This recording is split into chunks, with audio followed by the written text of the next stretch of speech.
après la réunion d'abord du bureau, ensuite celle de la conférence de président, le bureau avec les orientations de cette conférence à travers le président de l'Assemblée nationale, AI, le professeur Tshilombaï Isaac Moussaou, a signé la décision numéro 001-K-P-AN-IGCTM-225 du 4 novembre 2025 portant publication effective du calendrier de l'élection et de l'installation du président ainsi que du rapporteur adjoint du bureau de l'Assemblée nationale. Donc je peux vous confirmer que la décision est là. Vous pourrez déjà mettre cette décision à la disposition de l'opinion et du public tant national qu'international. Mais il faut d'abord dire que cette décision se fonde sur la Constitution de la République démocratique du Congo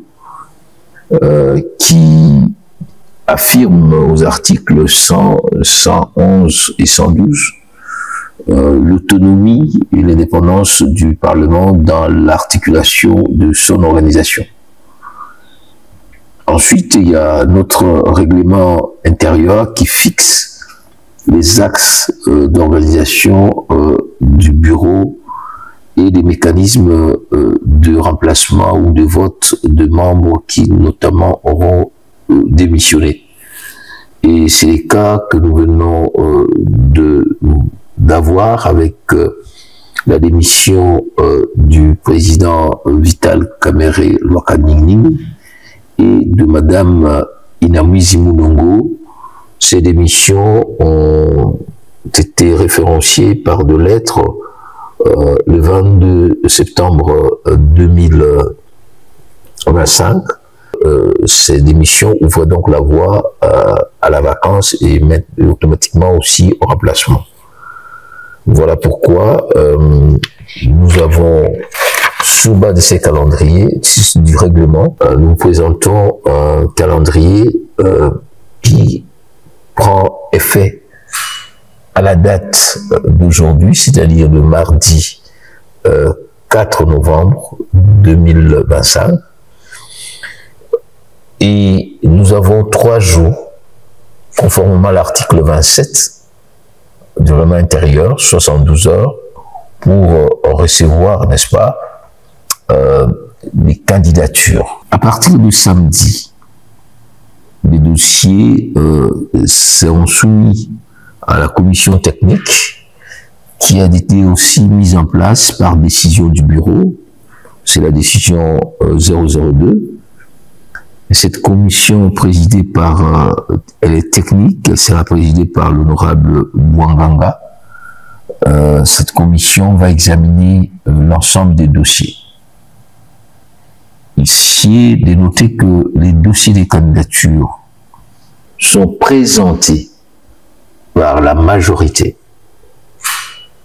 et par l'opposition, compte tenu du prescrit de la Constitution, plus précisément de l'article par un parti, par un groupe ou pour un indépendant. Donc les candidats indépendants peuvent présenter leur candidature. Et eux, par contre, leurs candidatures ne sont pas présentées par les 2 grandes forces principales. Nous parlons bien d'indépendants. À l'issue du travail de la commission, qui doit avoir lieu le 8 novembre 2025, le 10, c'est-à-dire la commission dispose de 48 heures, le lundi 10 novembre, il y aura publication de la liste des candidatures retenues. Et le mardi 11 et 12 novembre, nous aurons la campagne électorale. Le vote interviendra donc le jeudi 13 novembre 2025 à partir de 13 heures. C'est donc au cours de cette journée, cette plénière solennelle, que nous allons auditionner les messages des candidats retenus et ensuite nous allons élire les présidents et les rapporteurs adjoints du bureau. Il s'en suivra l'installation de ces deux membres, notamment du président. Et à ce moment-là, nous allons continuer les travaux parlementaires.